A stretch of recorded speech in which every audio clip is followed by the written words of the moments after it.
what they might try to go for here. Because the Jawhead and Valentina together, they actually can be quite deadly within the first 5 minion waves in the center of the map. So they can get a pick off there early on. They can ride that momentum. And that'll force Super Yoshi to create the play elsewhere. Welcome to Mobile Legends! So let's see if that's what they're going to play towards. Let's see. It's going to be game number 1. Yes, believe it or not. Yes, it's game number 1 of AP Bren versus Omega. In what I am thinking will be a short game match. Okay. Nope, they don't get it. Checklist number 1, X. X'd. What? It's X'd. It's X'd. No, it was supposed to be AP Bren doing what happened to Chove's skirt. Yeah. But the pokes from Super Yoshi, they know the importance again of having control of the center of the map, as you mentioned. And Omega's not going to let up at any given moment. Yeah. Let's see. Wow, very early on. Yeah. Skid Lizard, okay. Kekidot helping out James Spanks. Okay, he still got it though, but he had to use a retribution to get it. Oh, Kier is outlaning Chove's skirt heavily after the blast, and yeah, good control by Ukier in the center of the map.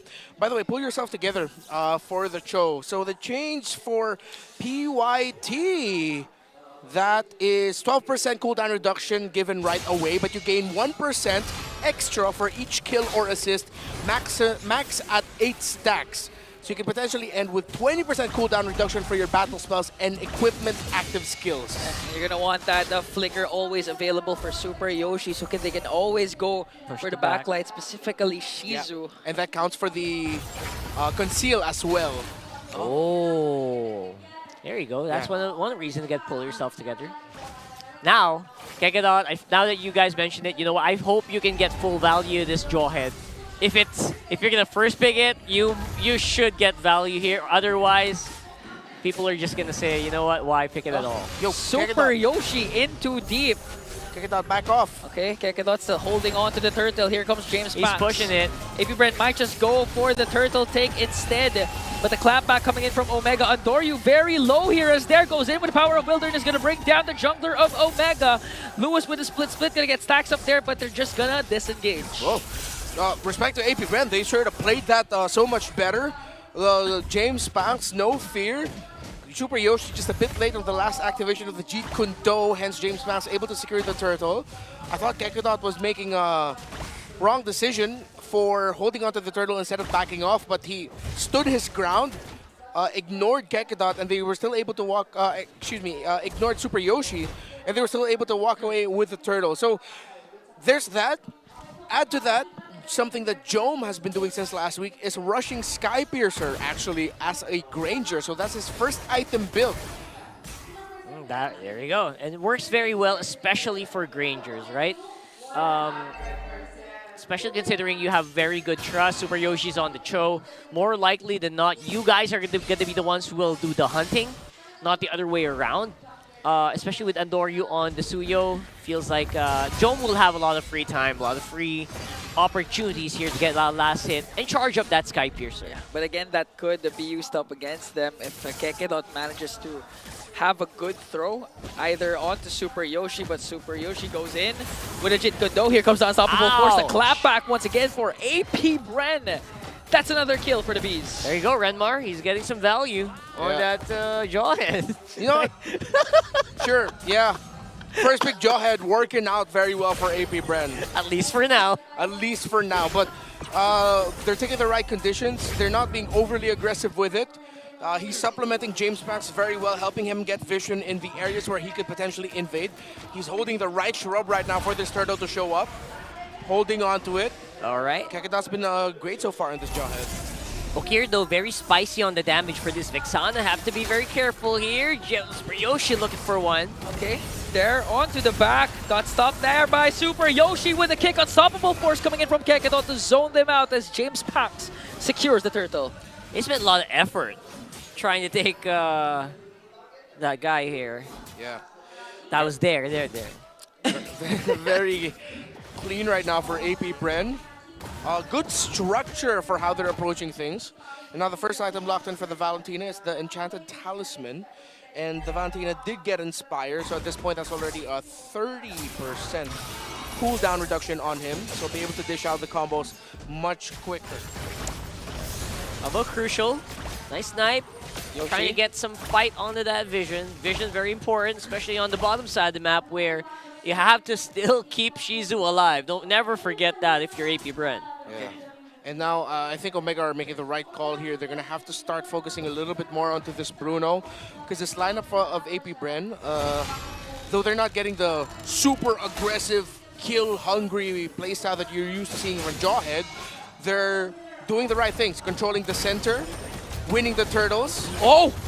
That's a 5-man rotation in the middle lane. A Super Yoshi manages to find it there. Here comes a throw coming in from Kekedon as he brings down Super Yoshi as well. James Banks on the back, electrifying beats onto Ukir, forcing out the flicker. But Lewis got caught in the middle, got taken down by the man with a million moves. Oh, so unfortunate for Omega. That was a Hail Mary play to break the tower in the center of the map. And what they ended up giving was just 2 more kills to AP Bren. And even Shizu being able to break the tower in the lower portion of the map first. That's completely opposite of what Omega needs at this point. And it's safe to say AP Bren has taken control. Yeah, 100%. I feel like it should be the other way around, right? Shizu getting hunted down, but look at this, another one! Another throw! Even the Unstoppable Force didn't have time to connect because literally Super Yoshi got blasted down by the members of the Beast. Try to go for it once more. Omega looks like they're just back onto the defense. Can't really move out too much because there has their number. He's looking at him. He's checking these bushes. There's just no way for a steal to happen. Every time I doubt a pick, it just ends up going really well for them. Against all odds. Yeah. Someone's going to make a video there somewhere again. It's like, oh, Caster Renmar doubting Kekedot's Jawhead. And then it becomes a highlight show of Kekedot's Jawhead. To be fair, again, he has been playing this very well. Their rotations have been correct. Omega, unfortunately, just lost the first 2 objectives, and then they made the wrong rotation into the center of the map, full committing as 5. But now they're forcing the issue top side, and it means that Derek can just stand and watch, but it's a trade. So Omega, instead of playing passive, play proactive, willing to give up the tower in the bottom lane so that they can get more farm and push for Jome in the top lane. Oh, okay. Here comes Super Yoshi. Managing to keep there at bay, but James Bax goes in. He already commits a kick, but there's an electrifying beat. Super Yoshi flickers out, but gets spotted down and taken down by James Bax. Someone bumped into a wall there somewhere. And, I don't want to bring that up, but that's exactly what happened there. Super Yoshi going down might be the tempo swing that AP Bren needs to really put them on the driver's seat. Yeah, he just tried to dash through the chunky part of the wall, forced to commit the flicker. If he was able to successfully dash through and flicker, good chance he might actually be able to escape or at least make it under tower. But no point crying over spilled milk now. AP Bren just say, you know what? Sure, we'll go ahead and continue taking control here. But I like the proactive decisions that Omega have been making across the map. They've traded out the far lanes for both. Now they're both just going to be playing around the mid. And if ever, Omega will just look to send one to manage the minion waves in the bottom so that they can get a push off of there.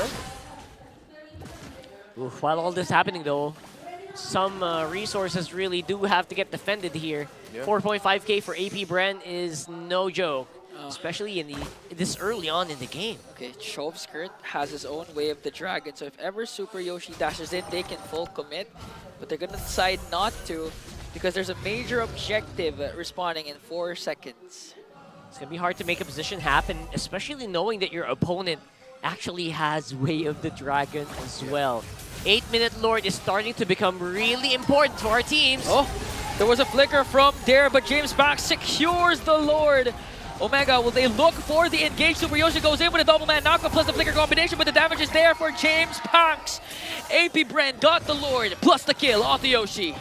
Just one down here for Omega. We might see a lot of towers get pulled off here. Oh, James Bax goes right after Andoryu. Omega forced to back away as the Lord marching in on the bottom lane. Ooh. Luckily, they missed with the Deathly Grasp as well. Super Yoshi has had a tough time here. And maybe that's also one of the things that AP Bren were thinking of, rushing this Jawhead. Bait out the Cho of Super Yoshi, go ahead and pick that up. It was risky, but they've played very well against it. Again, the pick that surprised me, that I doubted, is the one that set the tempo for them and why they have a massive lead heading into 10 minutes into the game, around 7,000. They're getting close to that point. Marching in with Lord of the Boss. Shizo was undisturbed. James Banks, no deaths just yet, alongside Chovskirt, Kekadot, and Shizo as well. They might not be able to win it here, but they'll be able to get a lot out of this push, AP Bren. Fully defense popped in the bottom lane as Omega already clears out the first Lord. Minions for AP Bren are marching up top, so all outer turrets might get taken down by the bees. Already hit 7K gold lead earlier for AP Bren. That is as big of a lead as they have ever gotten so far in the season against any team. They're looking really good. Wow. Since Omega lost the center of the map here, Shizo has been having a grand time as this Bruno. Crazy damage already, level 12. Jom close by though. In terms of the gold, we're going to be seeing it in just a bit, just how big the lead that Shizo has against Jom. There it is, and it is, oh, not that massive. Jom was able to get some farm. He's up to 3 items. But the fact that this Bruno is already up to a Malefic Gun, and that there's already a Magic Lantern and Holy Crystal for this Joy, means that AP Bren can still continue to be aggressive. However, they just need to be careful of the clapback of Omega. Their lineup is high risk if you're engaging at the wrong time, but very high reward. Oh, no! Missed Almost. Flicker, Way of the Dragon for Super Yoshi. That's why AP Brent was able to take him down, plus steal away the purple buff. If Naisu likes to call big damn, that's a big yikes. For Super Yoshi. Can't fault the man for trying. Have to. You really have to in these moments, right? Especially when your enemy doesn't really expect it that much. Exactly. But people will not remember the effort. People remember the mishap, unfortunately. That's just the way the world works. Okay, Kekadot with the throw, forcing Ouch. Lewis to split plus the flicker. That's 2 major resources out for Omega. And AP Brent set their eyes on this Lord. You know what we mentioned? AP Bren's lineup, they need physical, they need long range. It does feel like Bruno fits all those criteria, and they're doing very well about it. James Banks, easy pick off on the Lord. Here comes the clapback. The attack of AP Bren to bring down once again Super Yoshi 071 with the choke. Second consecutive death, by the way, Super Yoshi. I mean, it is his job to die as a roamer. But he's contributed to 90% of kills for AP Bren. This has been a terrible game for Super Yoshi on this show, but more so because Kekadot really checked him. Playing the Jawhead alongside the Valentina very well. And now AP Bren can just ride this out to victory. They can potentially end it in this one. If not, they might have to wait for the next Lord. But so far, I think AP Bren has all the tools to end it with this push right here. Yeah, as long as they can get Jom quick. Yeah. They have flickers. Kekadot has his, plus Chovskirt. So if Chovskirt gets the Way of the Dragon, but right now he has the internal guard, so they can burst down Jom. Assuming Kekadot manages to get him, the Lord seizing in onto the bottom lane. Inhibitor turret down bottom has now been erased by AP Bren. Here comes Unstoppable Force, a throw onto Super Yoshi, and internal guard coming in from Chovskirt. And now AP Bren trying to make quick work of that Lord. They will be able to clear it out and force AP Bren to disengage. Super Yoshi really is the target. It feels like they're trying to break him or something. A conceal coming in for the side of the bees. We're waiting for the throw of Kekadot while Shizu focusing on the tower. Omega was able to save their mid lane turret. Alright, so it will end in the next Lord push, which will be up in a minute and a half. Looking at the items, not yet fully built for the Suyo. Still on the way to the BOD potentially. Already has 3 up to a Sea Halberd. Almost fully built for this Joy. Jom still very close in terms of the gold, considering everything that's happened. With just a 1,000 or so gold lead for Shizo. I think waiting for the BOD is Jom. Already up to a Malefic Roar, Hunter Strike, and Sky Piercer that has no stacks at this point. And there, Jom just built up the Blade of Despair. I mean, Omega has been force-feeding all the resources that they can salvage to Jom, because Jom is the main damage dealer of Omega. That's why everyone, in terms of economy, is suffering against their counterpart in AP Bren. But it will hopefully pull off if Omega finds a way to just literally stop the aggression of AP Bren and stop the plays coming in from Kekedon. Oh, that's a lot easier said than done 100%. Because right now there's just no stopping this guy diving on the people. Chokeskirt also is really deadly, being the guy who chooses the targets most of the time here, alongside Kekedon. And now Kekedon, I think he's just focused on just making sure that Chizo remains untouched. 1-0-4 so far on that Bruno. BOD, a second one for Omega, built up by Ondoryu. Super Yoshi not able to close the gap against Kekedon. Yeah, Omega are just fighting for scraps here. Again, it is very good for them that Jom hasn't died yet and that he is 4 items locked in. Yeah. But the rest of AP Bren just has so much damage that the front line of Omega, this glue, falls down way too quickly. They don't have the minion wave push in the mid. Is getting pressured there. Ukir has to handle it, so they're lacking some damage. Okay, James Banks secures the Lord. Omega at the numbers disadvantage, forcing Lewis even to flicker out. Here comes the Unstoppable Force. Lewis was able to flicker out though. No casualties for Omega, but AP Bren again. All objectives have been secured by the man with a million moves. It should end here for AP Bren. If they don't, they're getting closer to the territory of Omega might actually be able to win game number 1. Yeah, They despite gotta win it here. Despite the 10k gold lead, right? Yeah. I thought that was game 2. Well, here we go though. Okay. Now Lord walking up on bottom. Kekedon, he's warming up, he's going for the wine. There's the Unstoppable Force. Super Yoshi was able to dodge the throw. Here comes the Eternal Guard though. Lord still there present as Dare got caught up, has to flicker out. Immortality will be popped. Is this the clapback coming in from Omega? AP Bren slowly scattering away. No casualties yet for both of these teams. Row. Not gonna get ended here I yet. thought that was it. Ooh. Okay, this is tough now for AP Bren because Omega are definitely within comebackable territory. Once Lewis has one more item locked in, and once Super Yoshi can get his 3rd item completed as well, he's on the way to the anti-Cuirass. Yeah. Yeah, 3rd item locked in for both the EXP Laner and Roamer for Omega is their go sign that they're ready to come back into this. Because Divine Glaive is already built up by the Vexana. On the way to the Rose Gold Meteor is Jome. Just built it too. Okay. So most of their core items actually are locked in and ready to go. And despite the 10k gold lead, your enemy already has most of their items, maybe 80 to 90% there. So that's what's risky for AP Bren. AP Bren really have to be so careful here because really, this will be such a heartbreaking loss. Omega are within comeback territory at this point. Windtalker built up there by Shizo. This is going to be his last item, already selling the boots. Orange buff stolen by Ondoryu as well. Maybe the minion waves and the relatively fast clear that AP Bren has might be too overwhelming for Omega, but they have good wave clear themselves. 1.5 crit hit from the Bruno. Oh my, the next Lord fight, if AP Bren don't handle their minion waves, Omega might be able to come back through it. They can heavily contest it as long as the minion waves for them, in their point of view, are relatively manageable and they have at least one escape route if ever they need 2 members to go back and try not to get wiped out if AP Bren win that team fight. Yeah, and that Lord, that potential objective might be the game ender because again, that's the Evolved Lord at 18 minutes in.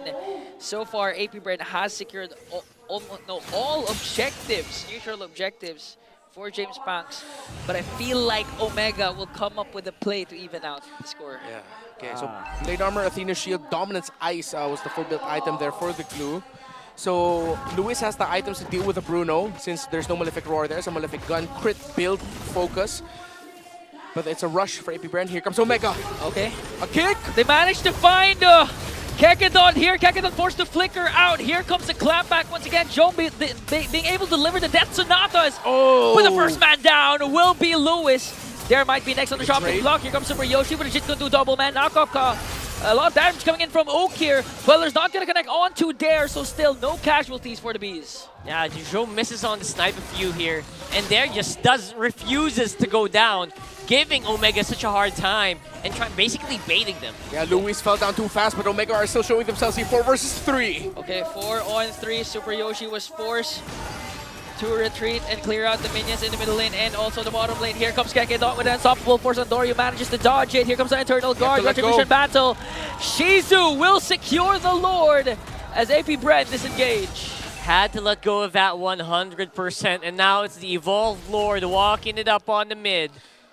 Omega started off that pickoff onto Kekedot. They got the kick, but it was Lewis who fell down first. And since that glue fell down too fast, Omega lost that fight quickly. Now with this Evolved Lord marching in 20 minutes in, this should be it for AP Bren, but they don't have a push up top. Okay. One lane so far is pushing as they're trying to zone out Lewis. We're waiting for a potential play coming in from Kekedot. There's an unstoppable force, but gets stopped there by Omega. She's gonna pick up a kill onto Lewis. James back electrifying, being onto the back line. The Silent Kid once again gonna pick up 2, and they lock on the base and win game 1 for AP Bren.